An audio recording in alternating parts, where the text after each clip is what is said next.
Let's go get a horse. There he is.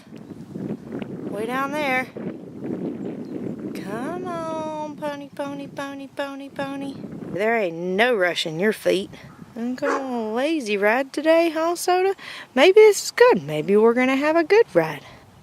Oh, that was pretty easy. Hello again. So we're gonna go on a little tiny ride. We've got Soda Pop here. Gonna do some jumping. We don't jump very often.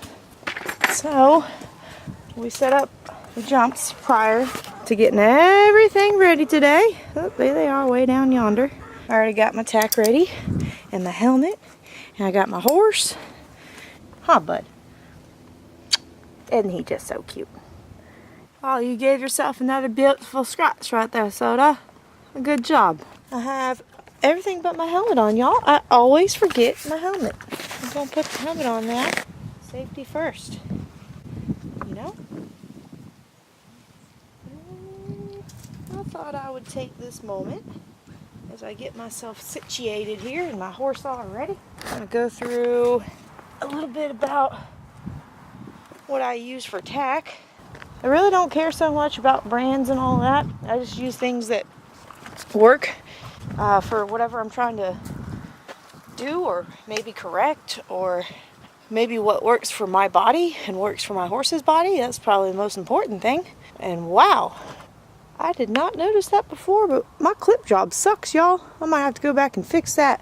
Anyway, so really the only, I guess, 4 things that I have that I want to mention as far as what I use for my tack is I use a Wonder Bit, which is that right there.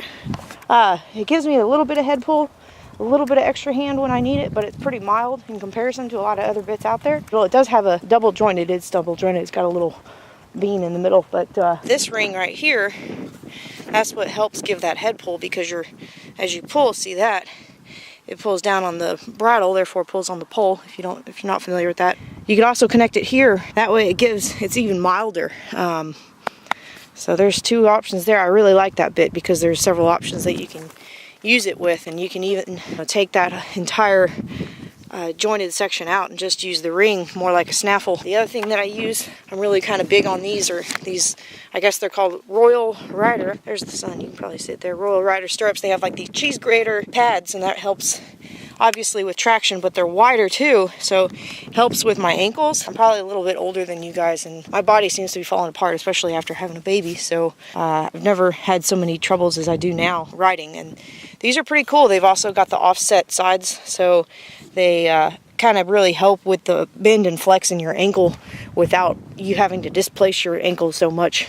Anyway, I really like them, and they're lightweight. The other thing that I ride with is I do ride with a neck strap. I don't always use it, but I like for it to be there. I've gotten in a real bad habit over the years with my hands not staying down by the neck, especially over fences. Grab the neck rein, and I can only go so far with my hands. Helps me stay stable with my hands.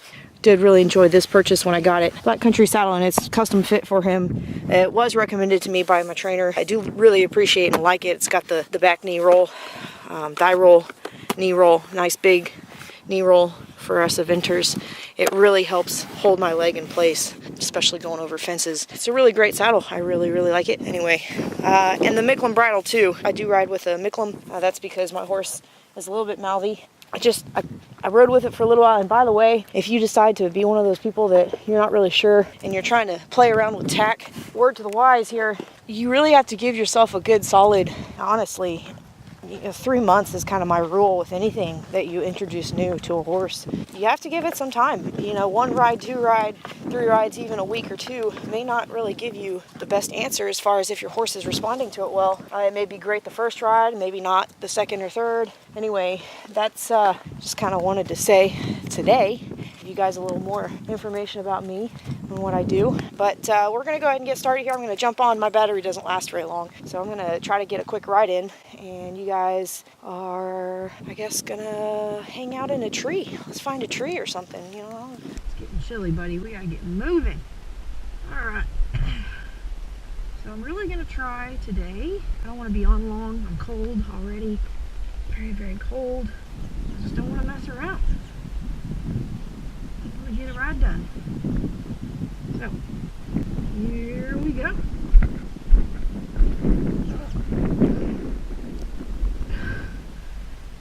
Okay. It's cold and I don't like it. So immediately when I get on, I'm not going to just fiddly dink around. I don't force them into a frame or nothing, but I do want to ask for forward movement. Even though I'm jumping, everything that I do in dressage carries through. The only difference is I'm not going to worry so much about, well, I really don't worry about his head in the first place, but it does get to me. It gets in my head that his head's not where I want it to be. But going back to what I was saying is I'm still going to do all the things that I did: forward movement, straightness, and then collection. But the only difference is that when I ask for collection, I'm not quite asking for so much. I still want lift, but I don't want it in so much of a frame. I just really want to focus on forward movement. So right now, I feel like he's bulging his left shoulder out, and he's avoiding going forward, really. So I'm just going to simply counter bend him for a few steps. Just ask him to engage his shoulders a little, and his hind quarters, really. I've already done enough circles to the right. Let's go to the left. Focus on a nice even change of direction here. Nice 1, 2, 3, and then a nice shift. There we go. Could have asked for a little more bend and step under with that inside hind leg. I even kind of feel like he's plugging behind my leg a little bit. And instead of messing around too much at the walk, I'm not going to ask very much of him. I'm just going to simply ask him to move forward. I think I just found a hair tie down there. That'll be nifty. I'll have to pick that on up. Anyway, I'm trying to get to that right moment that I want to ask for the trot, because I still want everything that I've been working on to, count. It's the whole purpose of dressage is to carry through with all the rest of your riding. So I don't want to just throw it all away and ask for a bad transition. So when I feel like it's right, and I feel like it's pretty right there. So I did like that transition. It felt pretty straight. It felt up. So I really got to work on myself here again. I've been, oh my God, that's a tree. I'm trying to decapitate myself with the tree. I wasn't paying attention at all in that soda pot. I gotta focus on myself here. I'm gonna try a little bit of change direction here to get him kind of flexing and loosened up there. So see, that was a super stiff turn. So we're gonna ask for some counter flexion for real now that we've started moving just a little bit here. He's kind of wanting to be real piggish with his back legs, which is normal for him. He doesn't ever really want to lift his inside leg up and step up and under himself. He just wants to let his ass hang out in the left field, so to speak. And that tree needs to be cut. I feel like I'm gonna poke an eyeball out or something. Still working on counterflexion here. I'm only asking for a little bit. I'm not trying to hammer on him today. I'm just trying to get out and ride. It's been a couple days. I feel like we're not really going anywhere, so I'm gonna ask for a little more pep in your step, bud. Yeah, there we go. Kick him on a little bit. This feels nice. So I'm going to go ahead and change direction here. Plus I got this little hill to contend with. That's the thing. So see, he's really falling out there. He doesn't want to bend. So again, this direction now. Do a little counter flex. Counter flex. Counter flex. Counter. And then go back. And then we're going to try that. Ooh, he anticipated that one. He didn't bend. It was like a stiff board, literally leaning around the turn. Now I feel like we're just kind of lollygagging. There we go. That's a nice one. There we go. That's much better. Hold that outside shoulder. A little bit of flexion, a little bit of counter flexion.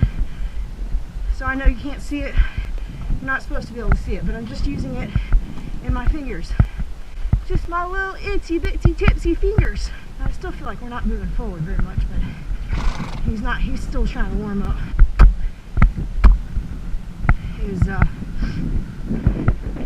Well, I forgot what I was going to say, so never mind. I do feel like I'm concentrating right now on my position, so thoughts kind of go out the window. I like to think too hard. Yep. I'll try another little change direction here. So we'll just kind of trot through the poles, get him to pay attention to where his feet are. Let him have his head. Don't mess with him. That's my biggest problem. Oh my gosh! You don't realize how much that we get in the way.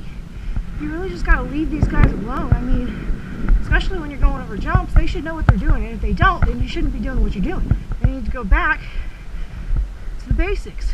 I'm gonna go ahead and kick them up into the canter.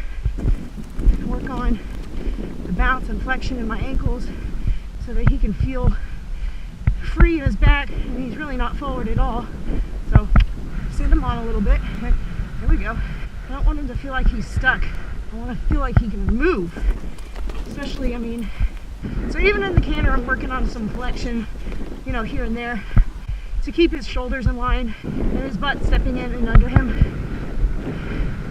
Never forget about the leg. I'm going to push him forward. I'm going to go ahead and lift the poles this direction, change direction. I'm going to go ahead and push him a little bit. There we go. And half halt. Good. Now, outside shoulder, look, up.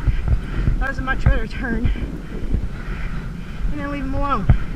I even am grabbing my neck right here. We're just going to kick back up and try that again. Anyway, your horse is kind of good because then they have to learn how to adjust their stride, which is something very important, as you know, or should, with jumping. So half halt, leg, leave him alone. Leave him alone. Much better. I'm going to go ahead and change direction here. And shoulder, shoulder, shoulder, counter flex. Good. I've learned with this horse that I have to counter flex him a lot, especially in my transition to the canter, because he almost will always lose his shoulder and his hindquarters will fall in. So, I counter flex to keep, I'm using my neck green. That was pretty good. Not too shabby. I need to sit up though, I can tell. One more time. I've got to sit up. In my upper body, my core is very weak. So if I sit up more, yeah, I can literally, yes, I can feel the lift in his shoulders. Now, did he do that perfectly? No, but he can't really do it perfectly because the spacing isn't perfect. So I'm going to go ahead now. That's my little warm up. I'm going to pop him over some fences. Good boy. Good boy. All right. So the goal here for me personally, is to leave my body, keep my body up, and leave him alone. Goal for him is pace and straightness, like always. Keep my body up, steady, allow him. That was pretty good. I don't know why we dipped out to the left. It was probably my fault. So I'm going to come right back around and do it again. Straightness, hold that left shoulder this time. Yep, there we go. It's a little more straight. Now I'm going to come right back around, do it again, fix that. Stay up, out of his way. Good. That was pretty good. So now I'm going to go ahead and pick up the canter. Nice pace. So I felt like that was pretty sticky. Keep his shoulders straight, keep my body up, hands forward. That was much better. I'm going to come around, do it the other direction real quick. Hopefully it's good. So upper body, we're going downhill to this direction. So upper body, more up. Good. It kind of helps me. I'm a little bit behind there, but considering that I used to jump ahead of the fence, pretty much every fence, mainly because I wasn't taught properly when I was young. Anyway, forward movement pace, 1, 2, 3, good. My hands came up. I'm going to do it one more time that direction. Counter flex. Hold that outside shoulder through the turn, look and twist. Pace, hands on my neck rein. It was better. So you want to see more of a lift in the shoulders. Alright, so look up and twist. And just hands still, and up. I kind of jumped the gun on that. I'm going to try it again. Try to land on the right lead. Correct lead. Whatever.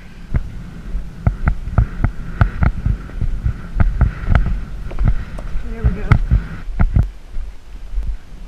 So be steady. So I have a real big problem with single fences because I get in my head. Rather than just riding the canter, so I'm going to hold my neck rope, half halt, leg, much better. Up. Literally leading him alone. So that was better. So now I'm going to come around that left lead. Single, like I was saying, I get in my head. I just have to think about riding. Riding the canter. 1, 2, 3. Much better. I actually handled that vertical a lot better than I used to. All you got to do is focus on straightness and pace. That was actually pretty good. That was nice spacing, so we'll do it again. So we want to think up with your upper body. Feel the flexion and bounce in your legs. Allow that back to come up. That's much better. Yeah, that's much better. Outside shoulder. I am holding my neck rein, by the way, because I'm so rusty, as you can see. All right, we're gonna come through the other way real quick. He's really doing pretty fantastic. So I'm kind of behind my leg here, obviously. All right, that was like way bad. Oh, my back hurts. Here we go again. I'll try a little bit of a 1 foot difference on my approach here. See if it helps. So obviously, it is much harder for me to go left, or for him to go left. So think about pace. One, that's all right.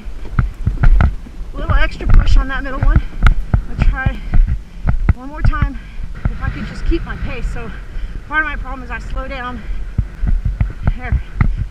Maybe if I just stay up, sit a little back more, just a little bit more. Yeah, yeah, yeah.